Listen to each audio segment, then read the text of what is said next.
ستمگروں کے شہروں میں چپ سب سے بڑا گناہ ہے صدر علی وقار کہ ستم سے سجے وحشت کے ان بازاروں میں کہ جہاں ساہیوال کے معصوم بچوں کے سامنے ان کے والدین کے لہو کی بولی لگائی جاتی ہے، تو کبھی وحشت کے ان بازاروں میں حوث کے خنجر سے انسانیت کے قاتل قصائی کسی معصوم زینب کی عصمت کو پامال کرتے ہیں، تو کبھی وحشت کے ان بازاروں میں محض 5 لاکھ کے عوض انسانیت کا سودا ہوتا ہے اور ننھی نشوا کا لاشا سفید لباس میں مٹی کے حوالے کر دیا جاتا ہے کہ صدر علی وقار مگر حساب لینے والا کوئی نہیں ہے، کہ صدر علی وقار ستمگروں کے اس شہر میں نقیب اللہ کا بوڑھا باپ انصاف انصاف انصاف کی دہائی دیتے ہوئے اسرائیل کے گلے جا ملتا ہے، مگر حساب لینے والا کوئی نہیں ہے۔ صدر علی وقار بڑے افسوس کے ساتھ کہنا پڑتا ہے کہ حساب لینے والا کوئی نہیں ہے،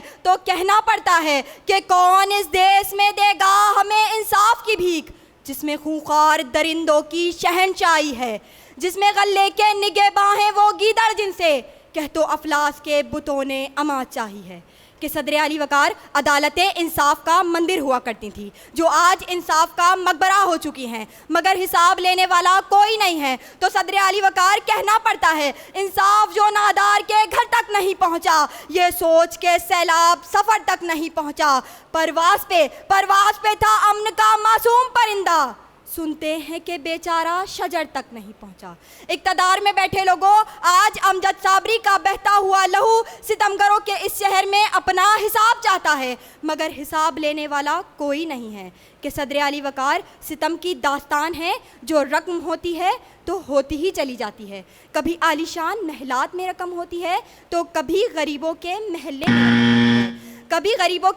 میں رقم ہوتی ہے، کبھی اے بی ایس کو لہو لہو کر دیتی ہے تو کبھی لال مسجد کو لال لال کر دیتی ہے، کہ صدر علی وقار کبھی گھر کے صحن میں موت کا رقص کرتی ہے تو کبھی حسین ابن علی کے سر کو نیزے پر چڑھا دیتی ہے، مگر حساب لینے والا کوئی نہیں ہے، کہ صدر علی وقار میں دیکھتی ہوں کہ کشمیر میں ننھی 3 سال کی سکینہ ہے، 3 سال کی معصوم بچی جو ننھی سکینہ کی یاد دلا رہی ہے، کہ صدر علی وقار میں دیکھتی ہوں کہ ایک محرم کے جنازے پر بیٹھی ہوئی بیوی دیکھ ٹائم آپ کا ختم ہو گیا۔ اے نور خدا نور بصیرت کی طلب ہے، رمضان کا صدقہ تیری رحمت کی طلب ہے، مخفی ہیں اسی ماہ میں رحمت کے قرینے، گرداب سے نکلے ہوئے بخشش کے سفیر، گویا ہیں تیرے عشق میں ہم سب برابر، مجلس کو تو گلدستہ فردوس بنا دے، رندوں کو ثنائے شہ لولاک پلا دے، تو شمع قلم کو ید بیضائی عطا کر، بچوں کو تو افطار میں تسنیم عطا کر۔ رمضان مبارک کی خصوصی نشریات رمضان میں بول، صرف بول انٹرٹینمنٹ پر۔ رمضان میں بول